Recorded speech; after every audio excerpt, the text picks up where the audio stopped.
Bienvenidos a tu programa radial Vista Económica, donde tendremos entrevistas, noticias e investigaciones económicas, sociales y culturales. Empezamos.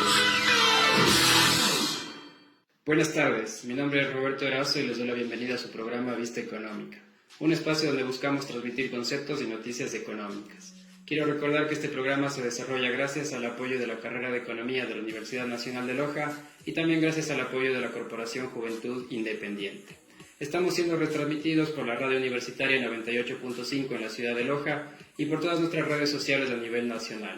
Quiero dar la bienvenida a Leonardo Togra, representante del CJI. Gracias, Roberto. Buenas tardes, amigos y amigas. De parte de quienes conformamos la Corporación Juventud Independiente, agradecemos la acogida al anterior programa de Vista Económica. Ecuador se encuentra en un momento trascendental. Es relevante conocer cómo el sector industrial ha afrontado la pandemia.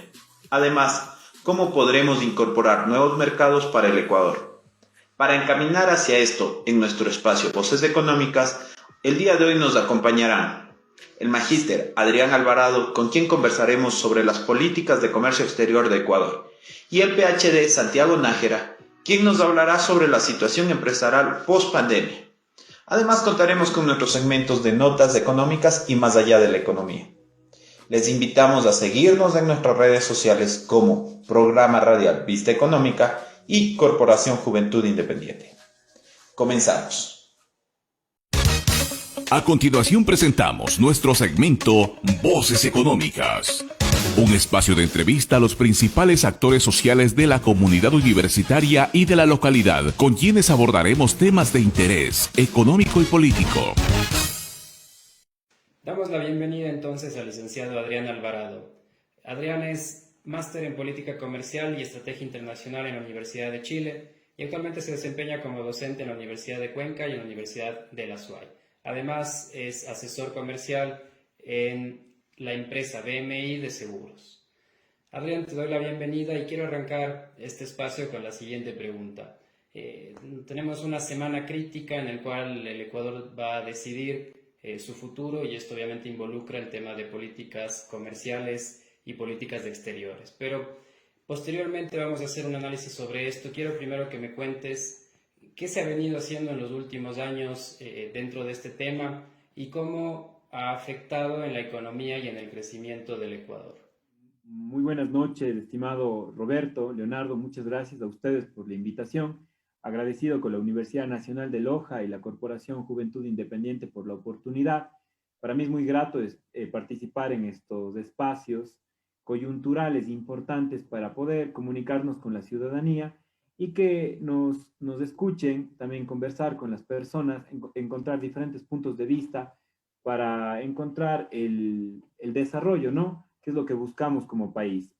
Bueno, después de este saludo de introducción a todos los que nos están escuchando, a ustedes, la respuesta a tu pregunta bastante interesante, mi estimado Roberto, empieza desde una decisión bastante acertada que toma el Ecuador en el 2014, recordando que el Ecuador estaba a punto de ingresar en una organización bastante estricta, bastante rígida, como es el Mercosur, en el cual está Brasil, Argentina, Paraguay, Uruguay, Venezuela, siendo un bloque regional bastante restringido comercialmente, en el que se tiene que tomar las decisiones en conjunto. Al ser una unión aduanera, el Mercosur no deja mucha cabida a negociación, sino más bien tienen que estar todos en consenso, no hay decisiones unilaterales, por lo tanto el Ecuador iba a estar un poco atrapado en esta parte, en un bloque regional en el que íbamos a ser más compradores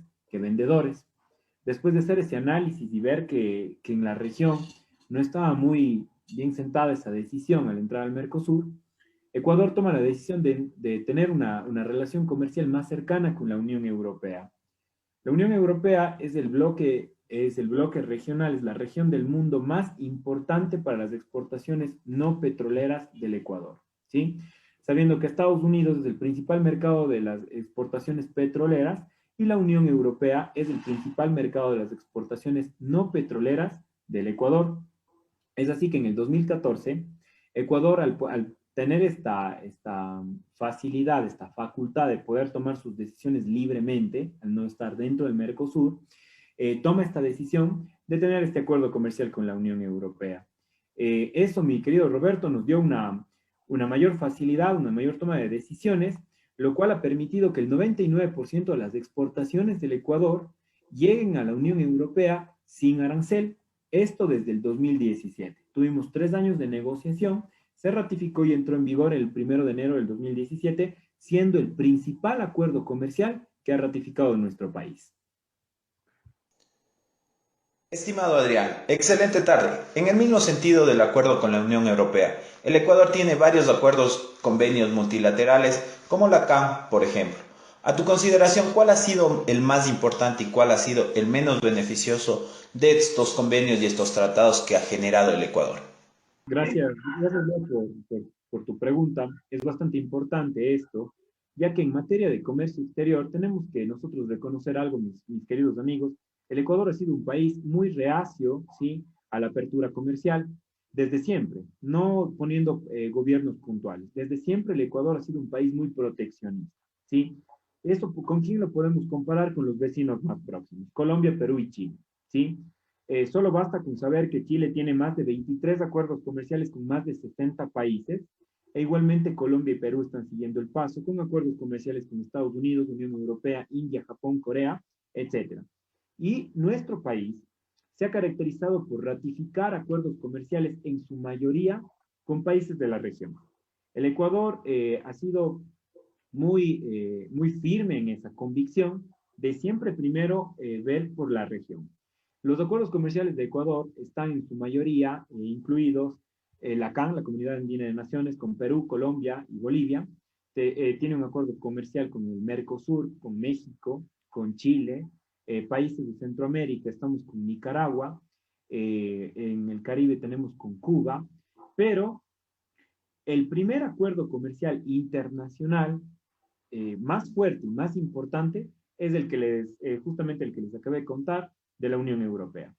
Creo que la Unión Europea ha sido el trampolín, el comienzo y el soporte para una apertura comercial firme y una política comercial que avanza hacia una competitividad, hacia un mayor refuerzo contra nuestros principales competidores, que son en el norte Colombia y en el sur Perú. Otro acuerdo importante que debo mencionar es que inmediatamente después de la Unión Europea se empezaron las negociaciones con el EFTA. Esto no nos conocen muchas personas, pero es importante saberlo porque incluyen países bastante importantes, pequeños, pero con gran poder adquisitivo. El EFTA en español sería el Tratado de Libre Comercio de Europa, conformado por Noruega, Islandia, Suiza y Liechtenstein. Estos países no tienen ni 16 millones de habitantes entre los cuatro, pero el PIB per cápita supera los $10,000. Por lo tanto, son países con un poder adquisitivo muy avanzado. Perdón, los $10,000, los $80,000, ¿sí?, de Producto Interno Bruto per cápita. El PIB per cápita en promedio de esa región se maneja de ese lado. ¿Y ellos qué quieren? Ellos quieren comprar productos orgánicos, productos buenos, productos prestigiosos que tiene el Ecuador, para que sean muy competitivos. ¿Y qué podemos ganar de ellos? Tecnología, producción, que es lo más importante, tecnología para la producción, para la industria, que es muy importante tenerlo en cuenta para el desarrollo. El peor acuerdo comercial que ha tenido Ecuador, yo no creo que haya un peor, sí, porque todos son en beneficio. El Ecuador siempre ha buscado ese beneficio para sus ciudadanos, pero sí te podría decir cuál es la peor variable que hace que no funcionen los acuerdos comerciales. ¿Y cuál es? La falta de políticas públicas. Yo siempre digo a mis estudiantes en la universidad, un acuerdo comercial sin buenas políticas públicas es un papel al aire. ¿Por qué? Porque necesitamos la infraestructura necesaria para utilizar esas partidas arancelarias.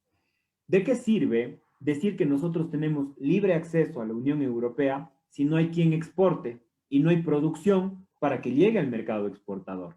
Entonces, mi querido Leo, yo podría decir que la peor parte de los acuerdos comerciales es cuando no se usan bien.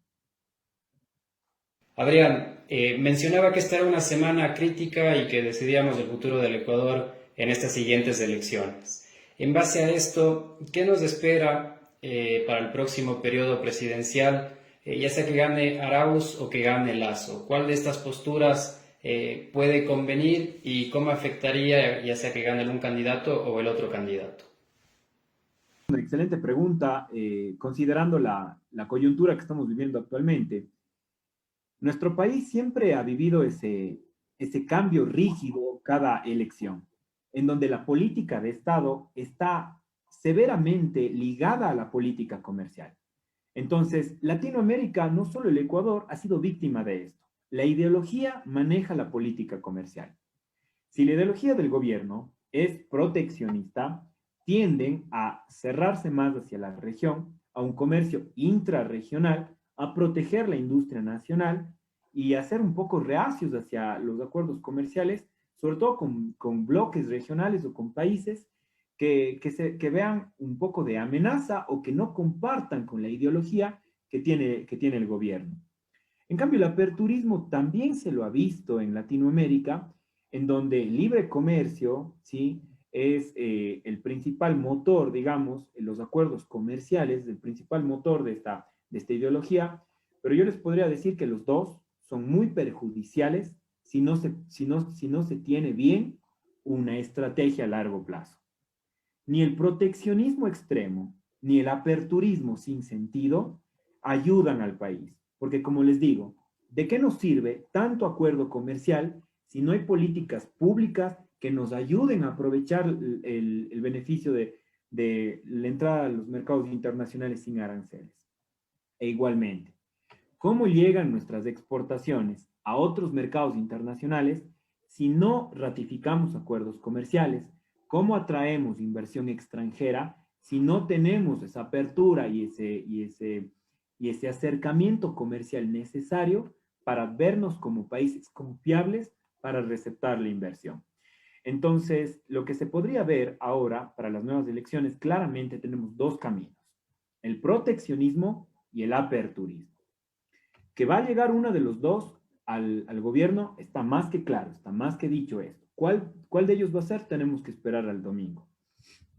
Pero, independientemente de los resultados, el país lo que tiene que hacer es irse adaptando al cambio para poder seguir avanzando. Les doy un ejemplo claro.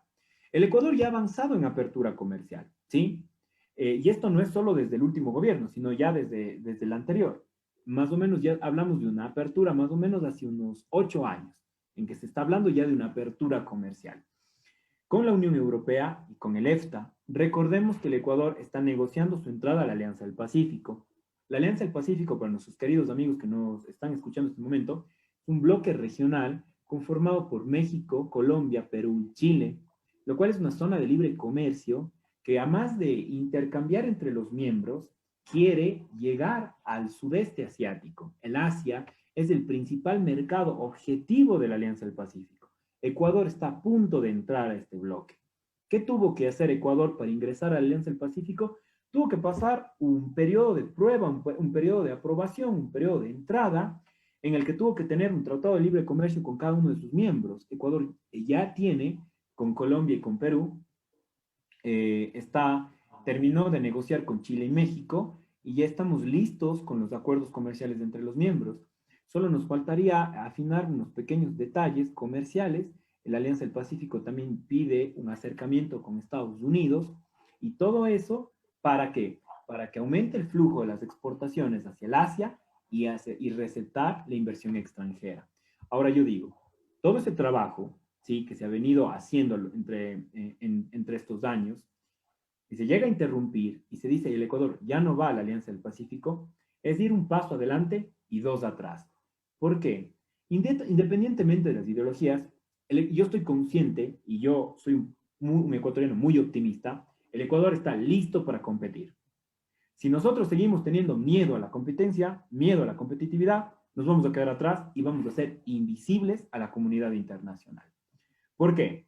Bueno fuera que Colombia y Perú también sean proteccionistas y no tengan miedo.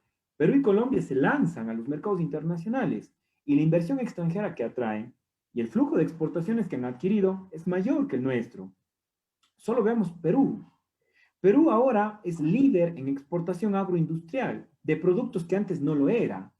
Palmito, aceitunas, arándanos, eh, entre muchos que se pueden mencionar. De hecho, el norte del Perú, que era considerado desértico, está siendo explotado para la exportación por su gran extensión que tiene ese país. Y el mercado asiático es un mercado propicio para las exportaciones agroindustriales sudamericanas. Ahora, ¿a dónde voy con esto? Si nosotros deshacemos del trabajo ya construido, lo único que vamos a hacer es empezar desde cero de nuevo. Buscar pares ideológicos y de nuevo tratar de buscar ese desarrollo comercial. Si ya lo estamos haciendo, no sé, mi consejo, mi propuesta sería continuar, independientemente del gobierno que gane. ¿Por qué? Porque esto es en pro del país. Ahora, si nos vamos a extremos, ¿sí?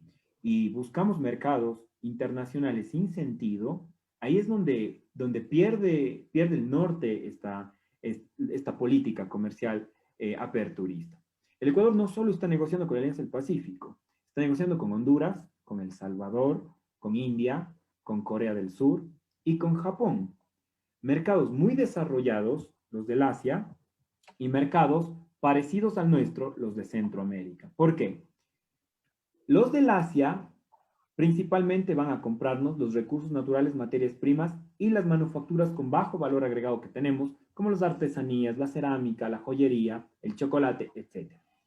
Pero en cambio, los centroamericanos nos compran los productos manufacturados, y esto no mucha gente lo sabe. El comercio intrarregional, o sea, dentro de nuestra región, es manufacturado. Prevalece la manufactura. Entonces, nuestros mercados de electrodomésticos, mueblería, licores, confitería, son excelentes para Centroamérica, por ejemplo. Los centroamericanos gozan de nuestra línea blanca de nuestros electrodomésticos porque son de buena calidad, accesibles, ¿sí? Y tienen las ventajas arancelarias que estamos negociando. Entonces, yo con esto podría concluir esta pregunta diciendo que independientemente quien gane, tiene que continuarse el buen trabajo, pero tiene que tomarse decisiones sentadas en bien de todos los ecuatorianos. Con todo lo que nos mencionas, ventajas y desventajas de los acuerdos, Adrián, el sector privado, ¿qué debe hacer las empresas a futuro? ¿Cómo pueden encaminarse hacia estos nuevos mercados? Eso también es bastante importante. Yo creo que el engranaje tiene que ser perfecto entre el sector público, el privado y la academia. Si no hay eso, yo creo que estamos perdidos. ¿Por qué? Porque si es que el sector privado vive de enemigo del sector público, no van a poder el uno administrar y el otro no va a poder crecer.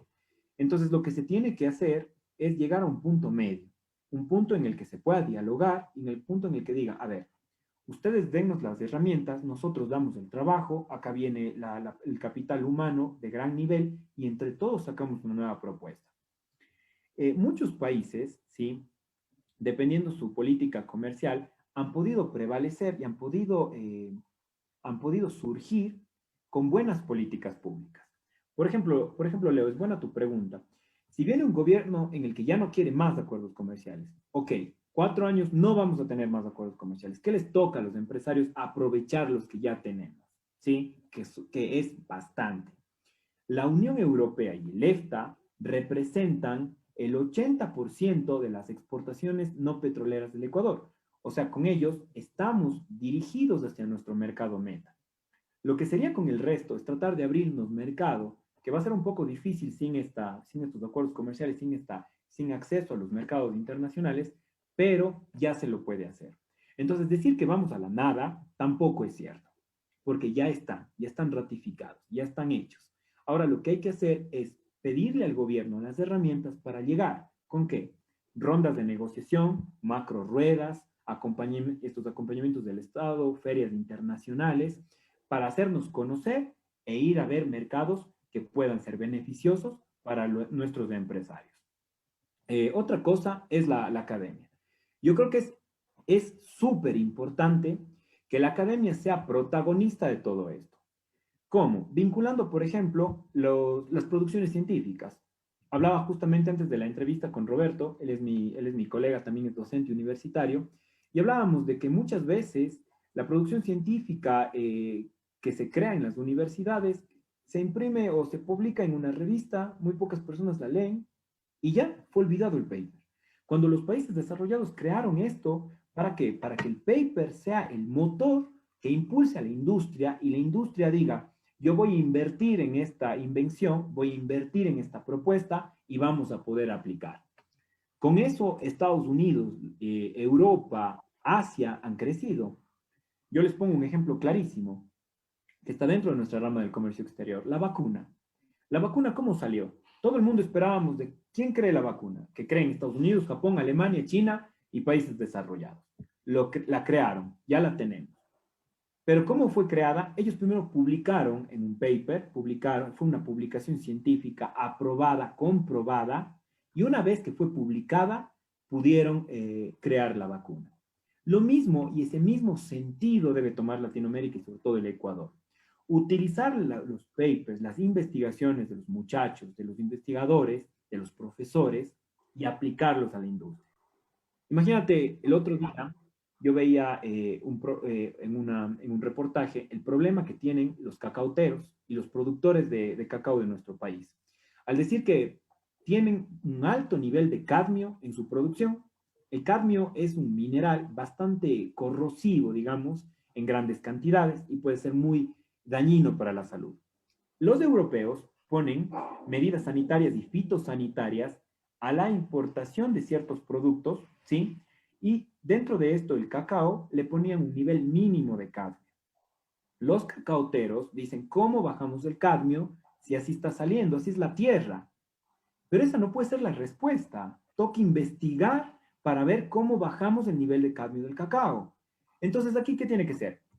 Un Estado que tiene que estar preocupado, ¿sí?, por lanzar los mejores profesionales que puedan responder las necesidades de empresarios que necesitan una respuesta ya o se quedan sin utilidades y por lo tanto se quedan las personas sin trabajo. Entonces, las universidades tienen que actuar ya para encontrar esa respuesta. Tesis, papers, programas de investigación que puedan responderlo. A la final, este problema se está resolviendo gracias a investigadores peruanos, ¿sí?, que lograron dar un alivio al ver más o menos las respuestas, que se trata de que el cadmio es porque la tierra está muy, digamos, está no contaminada, sino mezclada con mucho material volcánico, y que el cadmio podría salir de ahí, y que ya hay algunas alternativas para ir frenando la composición del cadmio en las plantas de cacao.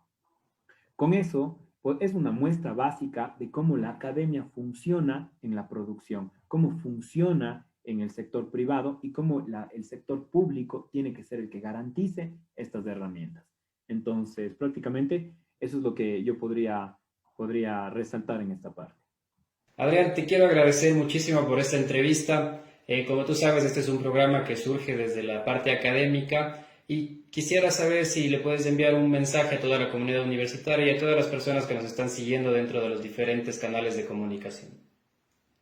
Sí, muchísimas gracias. Más que nada quiero agradecerte a ti, Roberto, Leonardo, por esta gran iniciativa. Personas como ustedes se les necesita en nuestra sociedad, porque solo así vamos a salir adelante. Hay muchísimos profesionales que necesitan ser escuchados, entrevistados, para que nos traigan soluciones, propuestas, y que logremos este país que queremos, este país que no dependa de un político, de un personaje, sino que dependa de todos.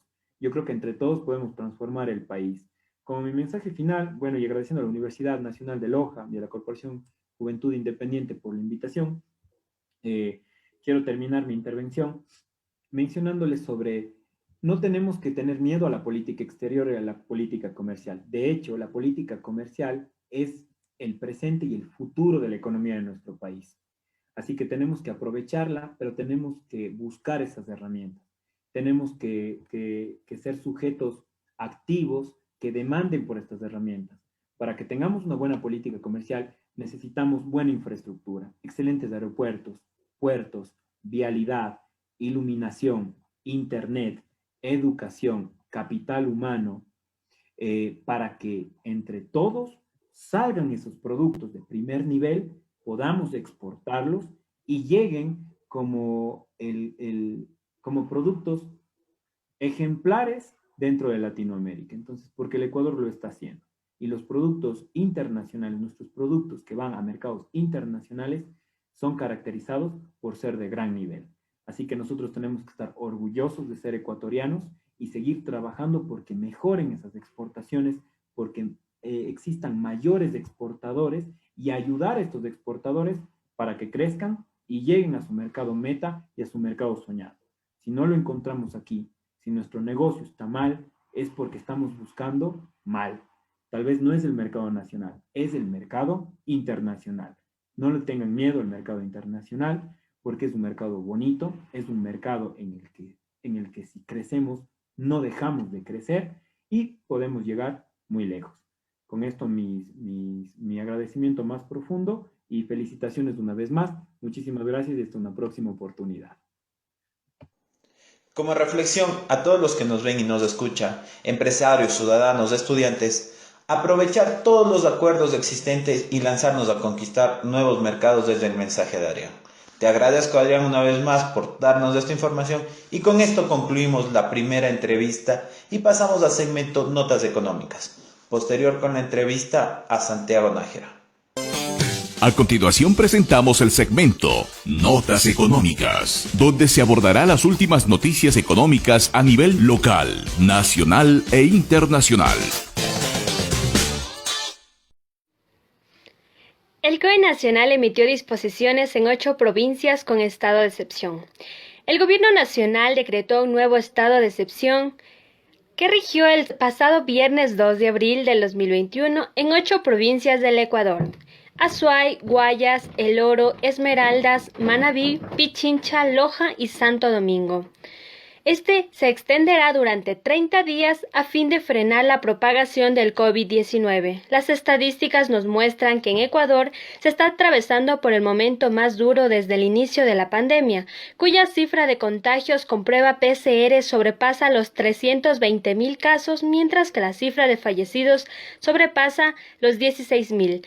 Ante esta situación, nos preguntamos, ¿cuáles son las principales medidas que se han establecido para frenar aglomeraciones en estas 8 provincias? En primer lugar, toque de queda del 2 al 9 de abril del 2021 desde las 8 hasta las 5 de la mañana.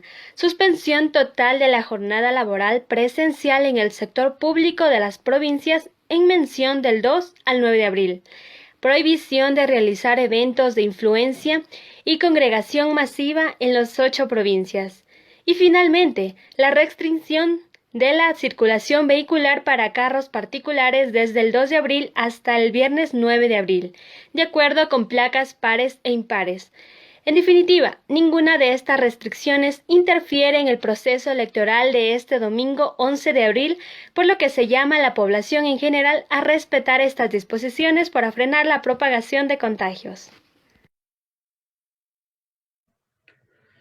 Durante el feriado de Semana Santa en Ecuador, se mostró que el 96% de las reservas hoteleras se perdió debido a las medidas de última hora implementadas por el COE Nacional, con el fin de evitar más contagios en las provincias de Ecuador, donde existe un incremento de los mismos.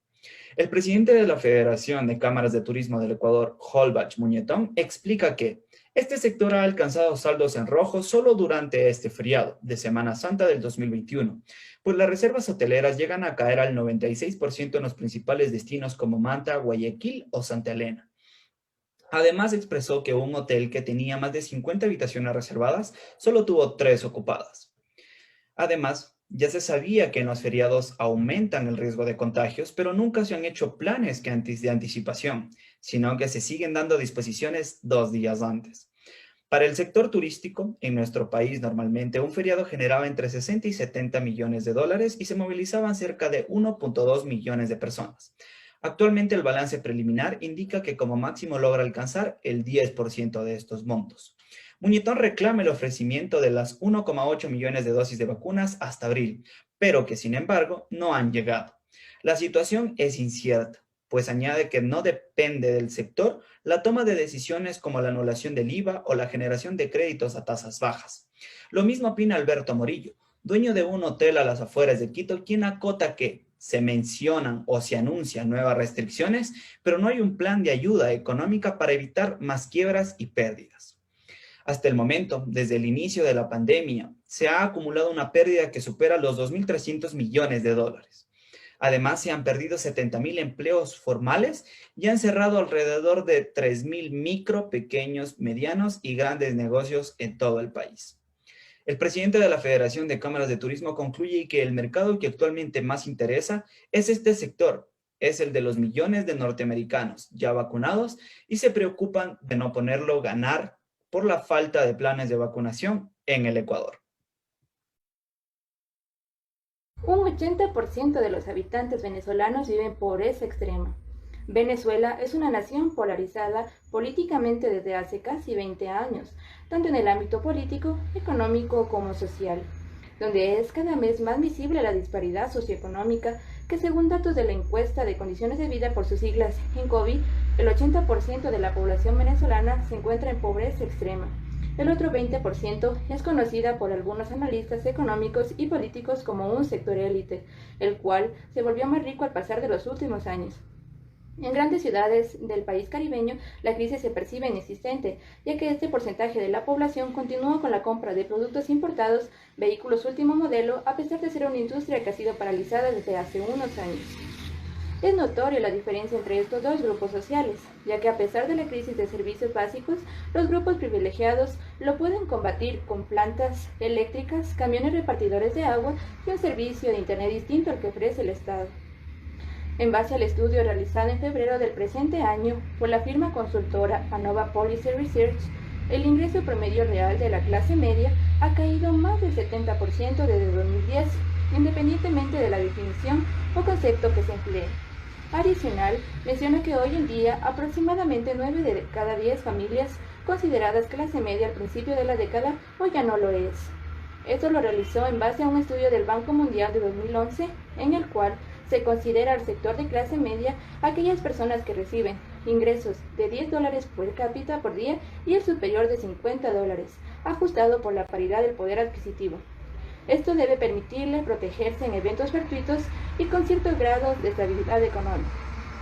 El economista y exdiputado Ángel Alvarado menciona que la clase media básicamente se destruye cuando se destruyen los empleos, y se destruyen los empleos cuando la economía entra en una contracción. ¿Sabías que existe un índice que toma como referencia los precios de una hamburguesa? Este es el índice Big Mac, que fue creado en 1986 por la revista británica The Economist. Básicamente es un indicador que toma como referencia los precios de la hamburguesa Big Mac de McDonald's.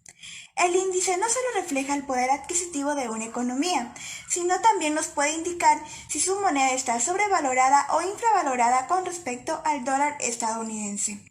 Según la última edición publicada en enero de 2021, Uruguay es el país latinoamericano con la hamburguesa Big Mac más costosa de la región. En promedio, se debe pagar 204 pesos uruguayos, lo que equivale a $4.8, seguido de Chile y Brasil. Mientras que en México la misma se consigue por tan solo $2.7. En Estados Unidos, una hamburguesa Big Mac cuesta alrededor de $5.7. Por lo tanto, en términos nominales, para los consumidores resulta más barato comprarla en cualquiera de los países latinoamericanos, lo que indica que el poder de compra de las monedas latinoamericanas es sensiblemente menor al del dólar. En resumen, el índice Big Mac es una manera divertida de conocer acerca de economía, porque nos permite tener una idea de la situación económica de un país y conocer el estado de sus monedas. Ahora te pregunto, ¿qué otro índice económico curioso conoces? Voces económicas. Ahora damos la bienvenida al PhD Santiago Nájera. Santiago estudió su doctorado en Centrum Business School en Negocios, Administración y Gerencia. Actualmente se desempeña como docente de la Universidad de las Américas y como docente de la Universidad Internacional del Ecuador. Santiago, quiero comenzar esta entrevista preguntándote un poco con tu experiencia dentro de la parte industrial, tanto desde la parte pública como la parte privada. Ha existido una pandemia que ya viene hace un año y probablemente esto continúe muchos meses más. ¿Cómo ha afectado directamente esto dentro de las empresas y dentro de las industrias en general a nivel nacional? Muchas gracias antes que nada por la invitación. Y la idea es aquí compartirles un poco de lo que pasó el año anterior y lo que continúa pasando, ¿no?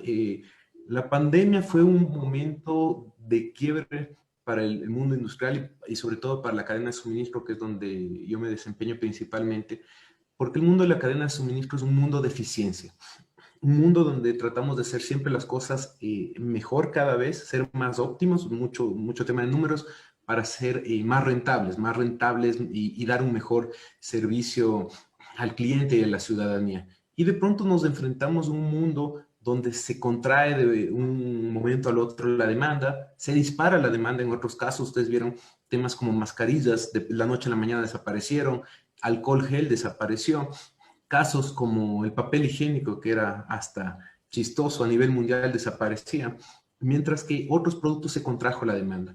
Entonces, ¿a qué nos enfrentamos las industrias a nivel nacional e internacional? A un mundo de incertidumbre.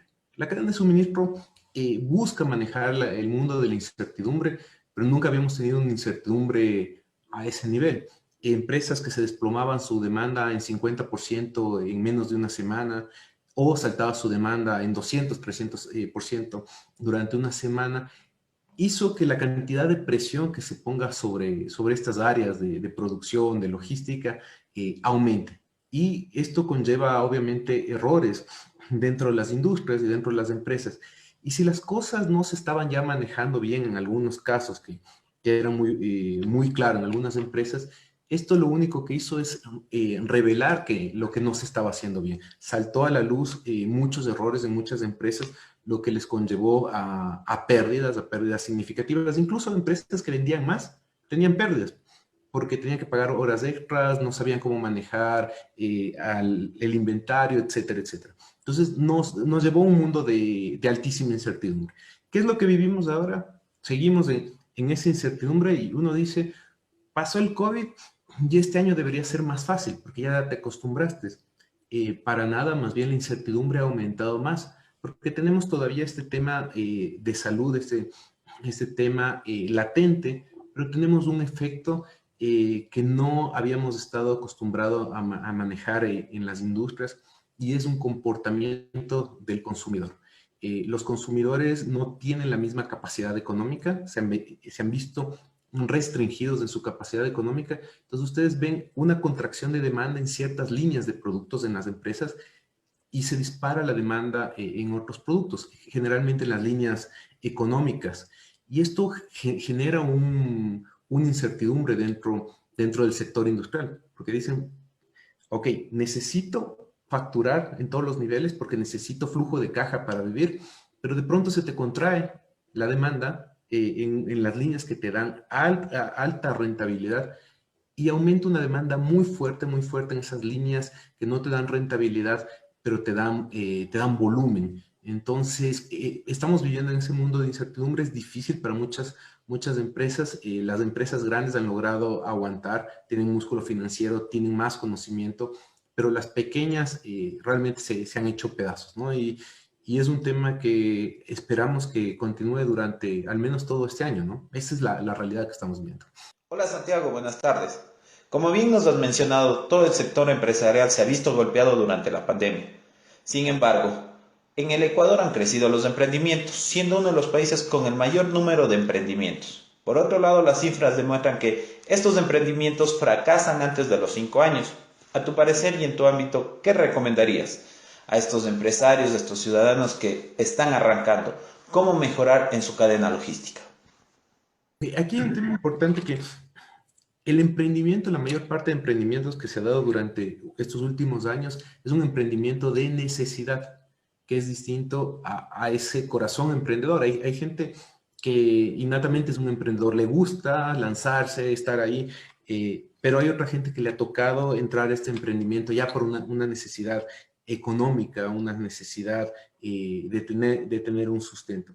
Ese tipo de emprendimiento de necesidad tiene un problema muy grave, que es que no tiene un conocimiento atrás, no tiene un conocimiento de temas técnicos, ¿no? Para manejar una industria, una empresa, hay que manejar ciertos temas técnicos. No se trata de vender por vender, de hacer feliz a todo mundo, no necesariamente se puede hacer feliz a todo mundo. Y ahí es donde entran estos emprendimientos en errores.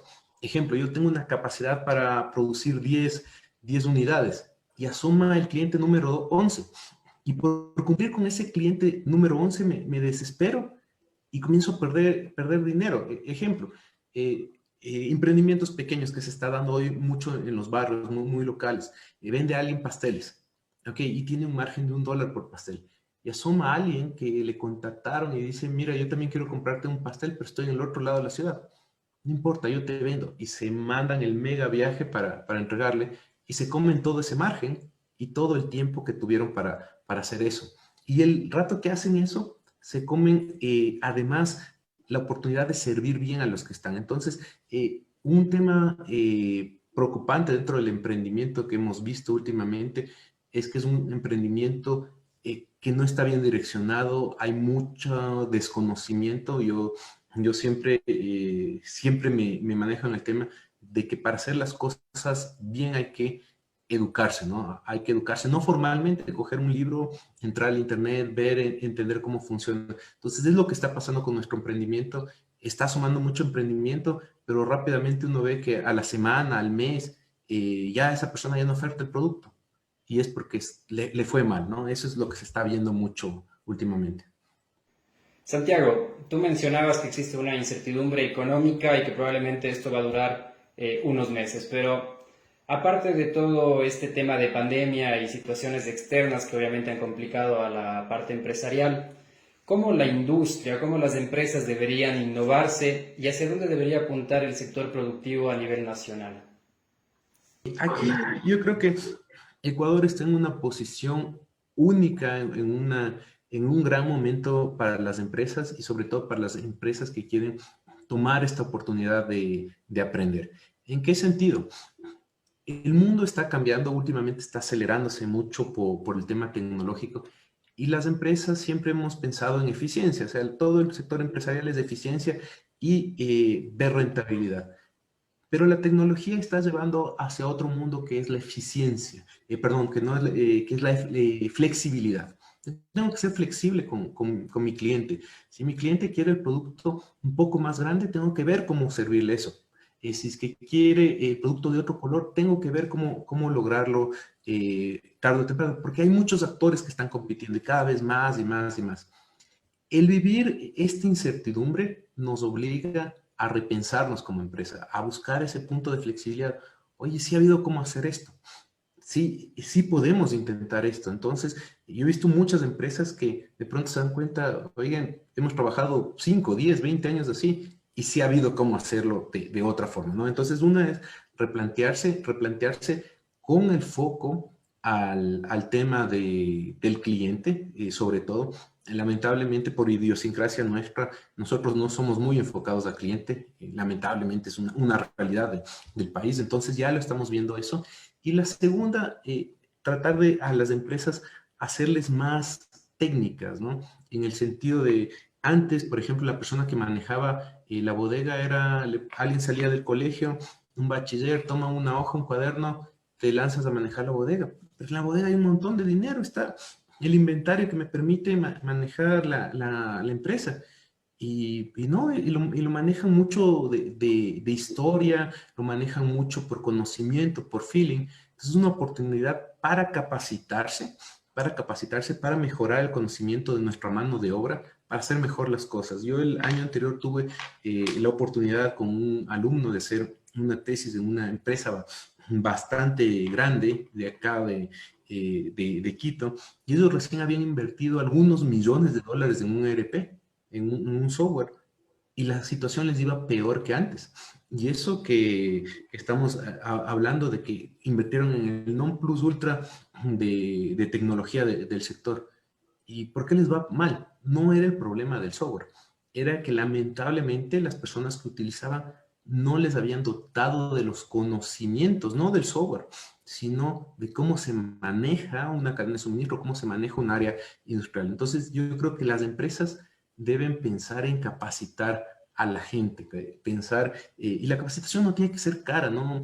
Yo no soy de la idea de, pucha, nos vamos a gastar miles de dólares. La capacitación puede ser internamente, ¿no? El que sabe un poquito más de algo, de, qué sé yo, de estadística, le enseña al otro. El que sabe programar dentro de la empresa, da un curso internamente al otro. Entonces es un momento de que debemos pensar en las empresas ecuatorianas que no podemos vivir como antes, necesitamos capacitarnos y necesitamos mejorar. Si aprovechamos esta oportunidad, porque es muy crítica la situación de muchas industrias, si aprovechamos y logramos salir de esto, vamos a ser muy competitivos a nivel internacional. Entonces es un momento de aprovechar. Santiago, nos encontramos en un momento coyuntural politizado. Este domingo se elige al nuevo presidente con dos tendencias muy distintas. A tu criterio, ¿cómo debe afrontar el sector privado y especialmente el sector industrial hacia el nuevo gobierno que venga? Así como sé mencionar, siempre yo soy un apolítico, yo no me meto mucho en estos temas de política y creo que las empresas deben ser apolíticas. El sector industrial no debe ser un sector apolítico porque, un sector político, porque el mundo perfecto no existe. Ese mundo perfecto donde quiero que me bajen los impuestos o que me suban los aranceles para no tener competencia o que me dé tal cosa o tal otra cosa, no es posible. Porque todo el mundo quiere jalar para su lado y no es posible. Las empresas tienen que vivir con lo que hay. Si gana un candidato del tipo 1 o el tipo 2, tienen que vivir con lo que hay y aprender a vivir con lo que hay y sacar los mejores resultados.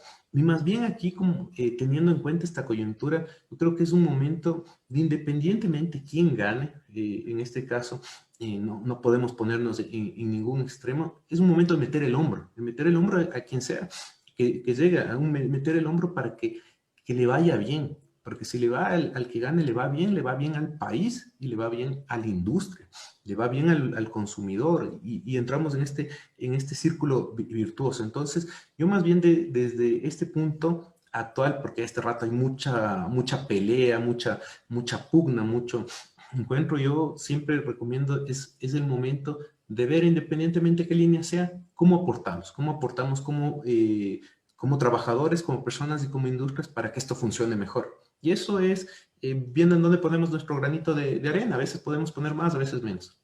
Santiago, quiero agradecerte por tu entrevista. Realmente es un aporte muy valioso a la parte universitaria y a la parte empresarial. Como sabes, este programa se desarrolla desde un ámbito académico, desde un ámbito universitario. Yo sé que tú eres docente y en base a eso quisiera que le dejes un mensaje a toda la comunidad universitaria que nos está escuchando y al resto de las personas que nos siguen a través de redes sociales.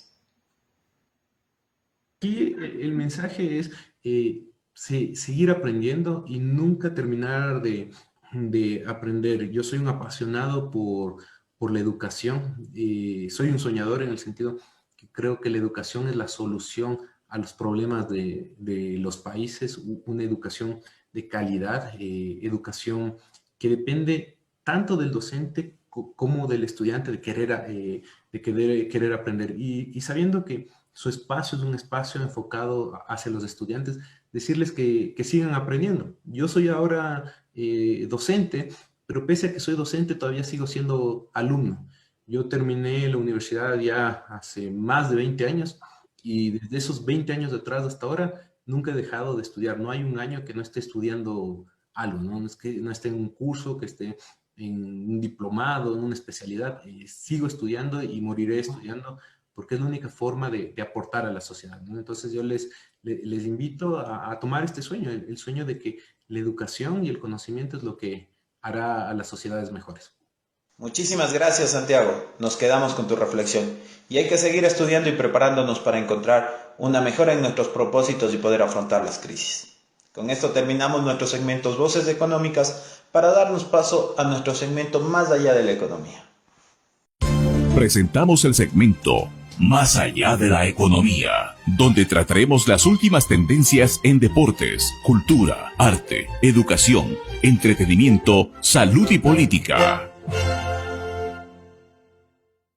Varias acciones constitucionales de acceso a la información se presentaron en las diferentes provincias del país, a través de la Defensoría del Pueblo y de colectivos ciudadanos en contra del Ministerio de Salud Pública. con el objetivo de que el Ministerio entregue información relacionada con los contratos y términos sobre la compra de vacunas contra el COVID-19, así como el listado de personas que ya han sido vacunadas. Toda vez que estas acciones fueron resueltas de manera eficaz y oportuna por su carácter de acciones jurisdiccionales, los diferentes jueces que las conocen han emitido fallos ordenando e indicando diferentes términos para que el Ministerio de Salud Pública cumpla con dichos requerimientos. Cabe recalcar que los abogados del Ministerio de Salud Pública han planteado el recurso de apelación en los diferentes procesos, no obstante, esta cartera de Estado deberá cumplir con lo determinado, ya que en materia constitucional se debe cumplir con la sentencia a pesar de la apelación. Se ha indicado por parte de la Defensoría y de los colectivos ciudadanos que se van a publicar todos estos documentos con el fin de transparentarlos. Además, que se va a impulsar todas las acciones de investigación penal para las autoridades del Ministerio de Salud Pública, así como para aquellas personas jurídicas y naturales que se hayan beneficiado indebidamente. Mauro Falconi es el nuevo ministro de Salud designado el 19 de marzo del 2021 y es quien debe cumplir con los requerimientos ordenados por los jueces. Cabe recalcar que su antecesor, Rodolfo Farfán, renunció a su cargo en medio de críticas por presunta vacunación privilegiada, entre ellos la de la madre del anterior ministro, Juan Carlos Ceballos. Posteriormente, el gobierno ecuatoriano reconoció que una decena de funcionarios del entorno más próximo al presidente Moreno fueron vacunados contra el COVID-19 al inicio de la campaña en enero del 2021, dentro de los esfuerzos para proteger al mandatario de posibles contagios. Entre los vacunados se encuentran asistentes de la silla de ruedas del presidente, militares, jefes de seguridad y la asistente, enfermera y los responsables del manejo y servicio de la residencia presidencial. El nuevo ministro debe cumplir con este asunto y hacer pública toda la información respecto a la vacunación, con el fin de empezar a generar confianza. Por otro lado, vale informar que las apelaciones presentadas han sido referente a que se trata de información confidencial, y en este punto se debe señalar que para que se otorgue la calidad de confidencialidad, inclusive la propia Constitución de la República determina que un juez calificará la confidencialidad de la información cuando se trate de un tema de violación de derechos. Por lo tanto, el Ministerio de Salud tenía que haber respetado la Constitución y la ley. Las acciones de acceso a la información fueron presentadas por la Defensoría del Pueblo y diferentes colectivos ciudadanos en las provincias de Pichincha, Chimborazo, Tungurahua, Guayas y Azuay, por lo que existen diferentes fechas para la entrega de la información. Luego de recibir la información se procederá a su análisis con el objetivo de conocer si se cumple o no con los parámetros o con la priorización de los vacunados desde la fase 0 hasta la última. Actualmente, en el país se ejecuta la fase 1, en la cual se espera llegar a 2 millones de ciudadanos. Entre ellos está el personal sanitario restante, adultos mayores, fuerzas del orden, bomberos, recolectores de desechos, docentes, trabajadores de sectores estratégicos. Además está la población vulnerable con discapacidad, enfermos crónicos, es decir, diabetes, hipertensión, obesidad, asma pulmonares, VIH, insuficiencia renal. Finalmente, si la información no se transparenta, se ha manifestado que se presentarán acciones de incumplimiento ante la Corte Constitucional y una acción penal por incumplimiento de decisión de autoridad legítima, que se sanciona con privación de libertad de 1 a 3 años.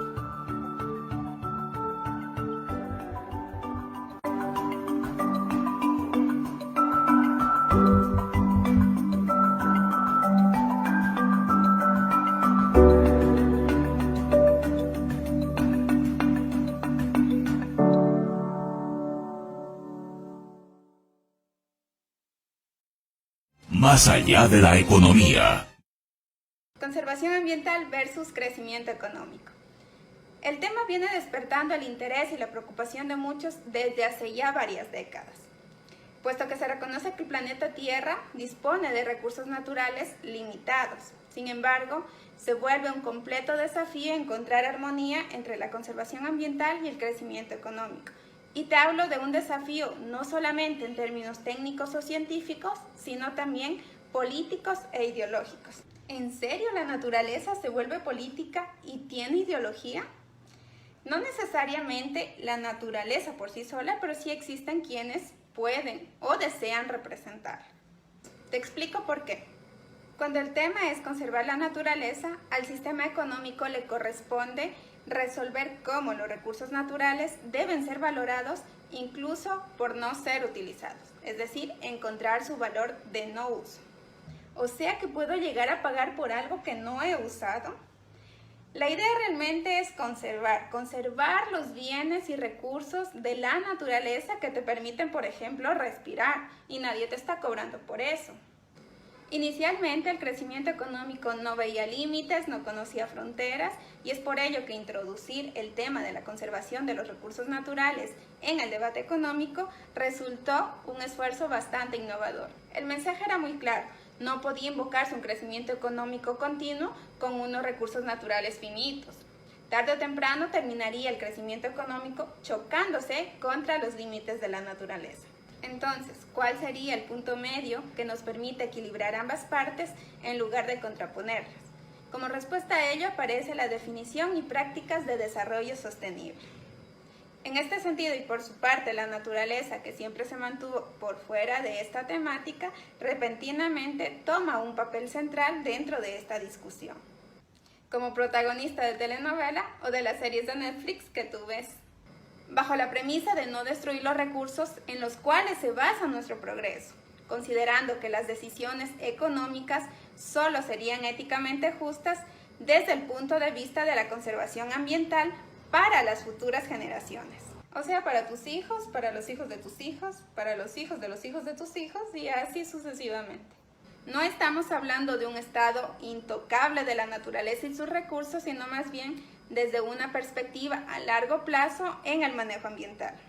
Lo lamentable es que para algunos sectores esta idea no ha logrado pasar de la teoría a la práctica, y que de hecho son muchos sectores los que han abusado de este término o de esta definición de sostenibilidad, utilizándola con fines publicitarios, con fines de imagen, o intentando estar a la par de las nuevas tendencias o de las corrientes actuales. En otras palabras, por el simple hecho de estar a la moda.